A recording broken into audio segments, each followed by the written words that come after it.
రవి గారు వీళ్ళందరూ కూడా చట్టంలో తీసుకోవడం జరిగింది. అలాగే మాట్లాడడం జరిగింది. సంస్కృతి దానికి గాను 10 కోట్ల రూపాయలు అంటే మొత్తం శాంక్షన్ చేయడం జరిగింది. మౌలిక సదుపాయాలు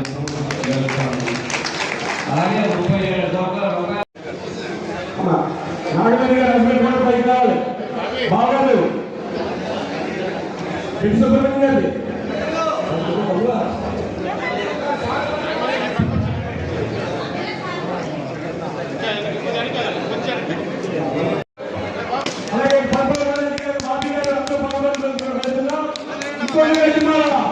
మన గుర్తు పెట్ట మన వ్యక్తి సుబ్రహ్మణ్యం గారు మీరు దయచేసి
అలా ఉండండి, అలాగే ఉండండి. ఒకసారి లైట్లో చూపించండి, అలాగే అలా ఉంచండి.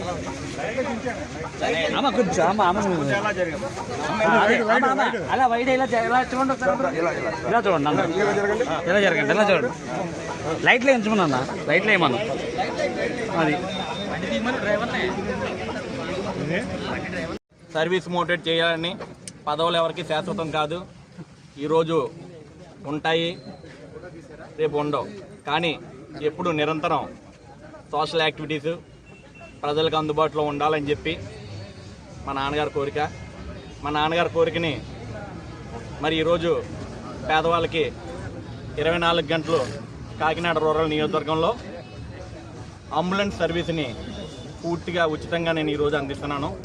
కటకంశెట్టి చారిటబుల్ ట్రస్ట్ ద్వారా in memory of Katakamsetti Satyanarayana మాస్టారు ఈ చారిటబుల్ ట్రస్ట్ని స్థాపించి పేదవారికి ఎప్పుడూ అందుబాటులో ఉందామని చెప్పి అందరికీ వైద్యం, విద్య, అదేవిధంగా ఏ సమస్యలు ఉన్నా సరే దానికి మేము ముందుండి ఈ చారిటబుల్ ట్రస్ట్ ద్వారా మేము సహాయ సహకారాలు అందిస్తాము. చంద్రబాబు నాయుడు గారి ప్రభుత్వం అధికారంలో ఉంది, మన ప్రభుత్వం.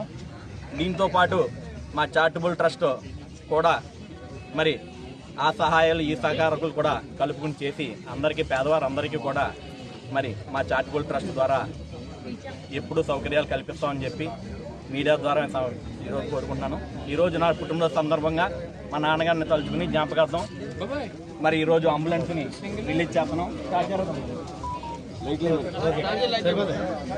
సెక్రటరీలు కౌజు నెహ్రూ గారు, మన విధంగా మన ఎంపీపీ గారు ఉల్లిపల్లి శ్రీనివాస్ గారు, చలపతి గారు, నాగమణి గారు, రొత్తలరావు గారు, లావణ్య గారు, మత్తు సీని గారు, అదేవిధంగా కామేష్ గారు, ఇక్కడ ఉన్న వాళ్ళంతా చిట్టుబాబు గారు అందరూ కూడా ట్రస్ట్కి సహకరించి మరి ఈరోజు మనల్ని ముందుంచి నడిపిస్తున్నందుకు ప్రతి ఒక్కరికి కూడా నేను అందరికీ చేతులెత్తి ధన్యవాదాలు తెలియజేసుకుంటున్నాను.